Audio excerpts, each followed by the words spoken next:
अब हम सीखने वाले हैं कॉन्ट्रा एंट्री क्या होता है। ठीक है, तो पहले समझो कॉन्ट्रा एंट्री होता क्या है, उसके बाद इसको कैसे रिकॉर्ड करते हैं वो भी समझेंगे। तो कॉन्ट्रा एंट्री मतलब ऐसा एंट्री जिसमें कैश और बैंक दोनों इन्वॉल्व हो। ठीक है ना, ऐसा कोई ट्रांजेक्शन जिसमें कैश और बैंक दोनों इन्वॉल्व हो। जैसे कैश अगर हम डिपॉजिट कर रहे हैं बैंक में तो जनरली क्या होता है, bank account debit to cash, तो ये एंट्री। दूसरा, अगर हम कैश विड्रॉ कर रहे हैं बैंक से तो एंट्री क्या होता है, cash account debit to bank. तो ये सिर्फ दो एंट्री है जिसको हम जब कैश बुक में रिकॉर्ड करते हैं उसको हम लोग बोलते हैं कॉन्ट्रा एंट्री। ठीक है ना, तो देखो ये रहा मेरा कैश बुक का format, triple column cash book है। तो यहाँ पे कैश और बैंक दोनों कॉलम है, डेबिट में भी और क्रेडिट में भी। और मैंने वो क्वेश्चन भी लिख लिया है जो क्वेश्चन जनरली कॉन्ट्रा एंट्री होते हैं, इसके अलावा कोई और कॉन्ट्रा एंट्री नहीं होता है। तो पहले समझने के लिए हम क्या करते हैं, आपको एक बार हम इन पहले वाले का जनरलिटी बताते हैं। क्या है, कैश डिपॉजिट इनटू बैंक। तो जनरलिटी क्या होता है, bank account debit to cash.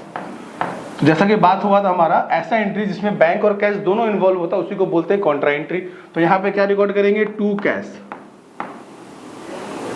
और बैंक में आपका 10,000 कैश डिपॉजिट करें ना बैंक में। तो देखो बैंक में डिपॉजिट हो गया, कैसे डिपॉजिट हुआ, कैश के थ्रू हुआ। और यहाँ पे क्या हो गया, बाई बैंक और अमाउंट कैश कॉलम में 10,000। तो यहाँ पे क्या दिख रहा है कि कैश पेमेंट हो रहा है, पेमेंट कहाँ हो रहा है, बैंक में। और उसके सामने हम लोग क्या लिख देते हैं, कॉन्ट्रा का साइन दे देते हैं। ठीक है, कॉन्ट्रा एंट्री। फिर आते हैं next, cash withdrawn from bank for office use. तो इसका जनरलिटी क्या हो जाएगा, cash account debit to bank account.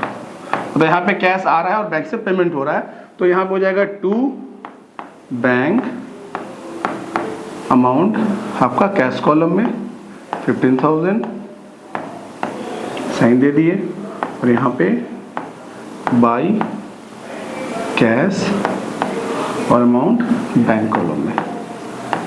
ठीक है ना, ध्यान नहीं रखना है, जब पेमेंट कैश में आ रहा है तो यहाँ पे टू बैंक होना चाहिए, और जब पेमेंट बैंक में जाएगा तो टू कैश होना चाहिए। जिसका नाम लिख रहे हैं उसके कॉलम में अमाउंट नहीं लिखेंगे, उसके दूसरे वाले कॉलम में लिखेंगे। ठीक है ना, तो यही था दो कॉन्ट्रा एंट्री। Thank you.